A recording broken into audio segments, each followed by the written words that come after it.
Hello everyone, তোমরা সবাই কেমন আছো? আশা করছি খুব ভালো আছো। আমি ললিতা চলে আসলাম তোমাদের সঙ্গে নতুন একটা ব্লগ নিয়ে।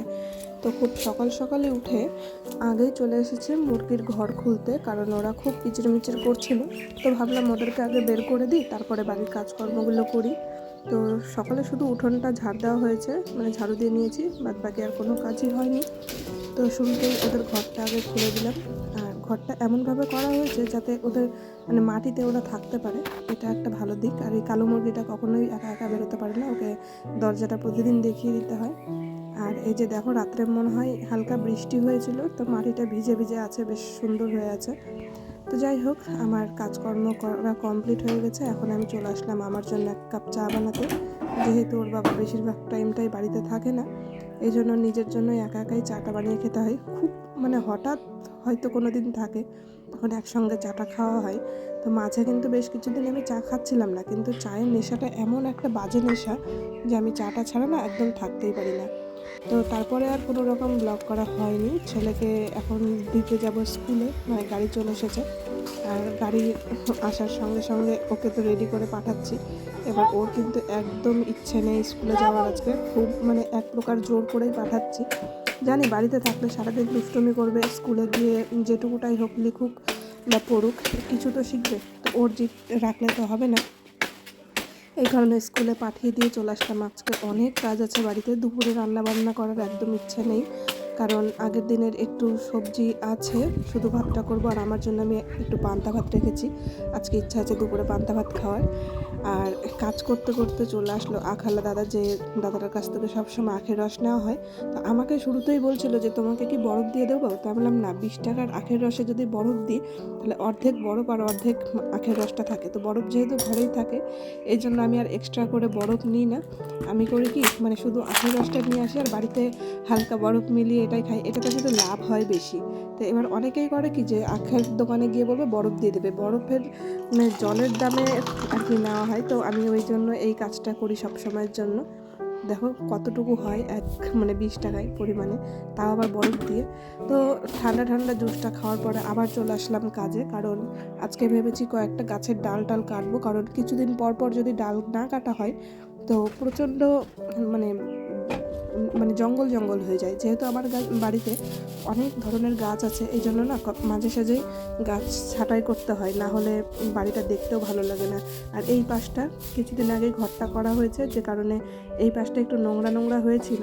আর আমি এই মানে ঘাস নেই, কিন্তু একটু নোংরা হয়ে আছে, এই জন্য আজকে ভাবলাম যে ভালোভাবে পরিষ্কার করি। যেহেতু আজকে রান্না বান্নার কোনো চাপ নেই, তো তোমাদের দাদাভাইও আজকে বাড়িতে আসবে না দুপুরবেলা। তো ভাবলাম যে তাহলে চলো আজকে এই সব কাজগুলোই করা যাক, কারণ যদি রান্না বান্নার দিকে ঢুকে যায় তাহলে বাড়ির কাজের মানে একটু চাপ হয়ে যায়। আজকে এতটা রোদ উঠেছিল, তো তোমাদেরকে বলার মানে কথা নেই, কারণ এত পরিমাণে রোদ উঠেছে, মাথায় একটা গামছা নিয়ে কাজ করতে হচ্ছে। তো যাই হোক, সারাদিনের কাজকর্ম করার পরে তো আমি মানে পরে শুয়ে গেছিলাম, তারপরে উঠে টিউশন পড়ালাম।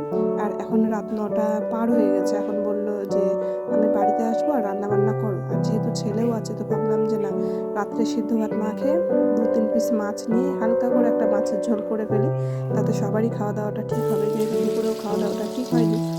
তো এই জন্য ঘরে তো সবসময় মাছ থাকে বেশিরভাগ টাইম। তো আর মাছ নেওয়া ছিল, সেখান থেকে 3 পিস নিয়ে এখন শুধু রাতের জন্য মাছের ঝোলটা করবো। 3 পিস নেওয়ার কারণ হচ্ছে মানে আমার আগের দিনের একটু মাংসের তরকারিও আছে, তো মাংসের তরকারি দিয়ে আর 3 পিস মাছ দিয়ে কিন্তু আরামে হয়ে যাবে। তো ভাবলাম এর থেকে বেশি করলে হয়তো থেকে যাবে, আবার কালকে বাসি তরকারি খেতে হবে। তো ছেলের কিন্তু পড়া হয়নি, ও কিন্তু একা একাই আবার দেখি অঙ্কগুলো করছে বেশ সুন্দর করে। তো ওকে বললাম যে বাবা একটু হাস, আর দেখো কিভাবে হাসছে। যাই হোক, ও খুব ক্যামেরা ফ্রেন্ডলি, ওর সামনে ক্যামেরা আসলে কিন্তু ও ঠিক জানে যে মা ব্লগ করছে, এর মাঝখানে কিছু করা যাবে না। আর আজকে মাছের ঝোল করেছিলাম ঝিঙে আর আলু দিয়ে। ঝিঙে খেতে কিন্তু আমার বেশ ভালো লাগে, আর ঝোলটাও একটু পাতলা হয়, আমার ভালোই লাগে খেতে। যাই হোক, আজকে এই জন্য ঝিঙে আর আলু দিয়ে মাছের ঝোলটা করছিলাম। আর কাঁচা লঙ্কা ফাটিয়ে দিয়েছিলাম, যেহেতু একদম ঝাল করবো না, অল্প তরকারি, আর বাটতে গেলে মাছের ঝোলটা ঝাল হয়ে যাবে, এই জন্য কাঁচা লঙ্কা 3টে মানে ফাটিয়ে দিয়ে দিয়েছিলাম। আর আলুটা সেদ্ধ হয়ে যাওয়ার পর এখন নামিয়ে দেবো ফোড়ন। আর আজকে জিরে শেষ হয়ে গেছে, দেবো রাঁধুনি ফোড়ন। রাঁধুনি ফোড়নের তরকারি কিন্তু বেশ ভালো লাগে, তো ভাবলাম কালো জিরে না দিয়ে আজকে রাঁধুনিটাই ফোড়ন দিই। তো রাঁধুনিটা দিয়ে এখন ফোড়ন দিয়ে দেবো। আর এইভাবে ফোড়ন দিয়ে ফোড়নের তরকারি খুব কম খাই, মানে খুব রেয়ার দিন হয়তো আমি এক ফোড়নে রান্না করি, বেশিরভাগই এইভাবে পরে আবার ফোড়ন দিই, এইভাবে মানে ঝোলটার সেন্টটাও খুব ভালো আসে। তো যাই হোক, আমার ঝোলটাও তো এখন কমপ্লিট হয়ে গেল, এখন নামিয়ে নিলাম। আর নামানোর আগে দিয়ে দেবো একটু ধনে আর জিরে ভাজা করে যে গুঁড়োটা করে রাখি সেই মশলাটা। এই মশলাটা ছাড়া যেন আমাদের তরকারি অসম্পূর্ণই থেকে যায়। তো নামানোর আগে একটুখানি, খুব একটা বেশি না, খুব বেশি মশলা দেবো না আজকে ঝোলে। তো মশলাটা দিয়ে এখন ঝোলটা নামিয়ে নেব। এরকম করে ঝোল খেতে কিন্তু খুব ভালো লাগে, মানে প্রতিদিন ভালো না লাগলেও হঠাৎ মঠাৎ কিন্তু খাওয়াই যায়। আর যেহেতু আমরা খুব একটা পেঁয়াজ রসুন খাই না মাছের ঝোলে, এই জন্য আমরা এরকমভাবেই তরকারিটা রান্না করে থাকি বেশিরভাগ টাইম। তো যাই হোক, মাছের ঝোলটাও তো করা কমপ্লিট। আর তোমাদেরকে প্রথমেই বললাম যে একটু খাসির মাংসের তরকারি থেকে গেছে বলতে, আমি যে মনোদা বাড়িতে গেছিলাম, ও আবার ওর দাদার জন্য এই তরকারিটা পাঠিয়ে দিয়েছিল, যে দাদা তো মাংস খেতে ভালোবাসে, তুমি নিয়ে যাও। তো এখন রান্নাটা হয়ে যাওয়ার পরে ভাত নিয়ে চলে আসলাম। আর ও আসার পরে স্নান করে একটু শুয়ে পড়েছে, এখন ওকে ডাকবো খাওয়ার জন্য। আর এই যে দেখাচ্ছি, দেখো মাছটা কতটা দেখতে লোভনীয় হয়েছে। আমাদের কাছে ভালো লাগে, জানি না কার কাছে কেমন লাগে। তো যাই হোক, আমার ব্লগটা আজকে আমি এখানেই শেষ করছি। তোমাদের ব্লগটা কেমন লাগলো অবশ্যই আমাকে কমেন্ট করে বলো। ভালো লাগলে একটা লাইক করে দিও। যারা নতুন দেখছো আমার ব্লগগুলো, তো অবশ্যই সাবস্ক্রাইব করে আমার পাশে থেকো। সবাই সুস্থ থেকো, ভালো থেকো। আর যে যেখান থেকে দেখছো ব্লগটা, অনেক ধন্যবাদ আমাদের ব্লগটা দেখার জন্য। টাটা।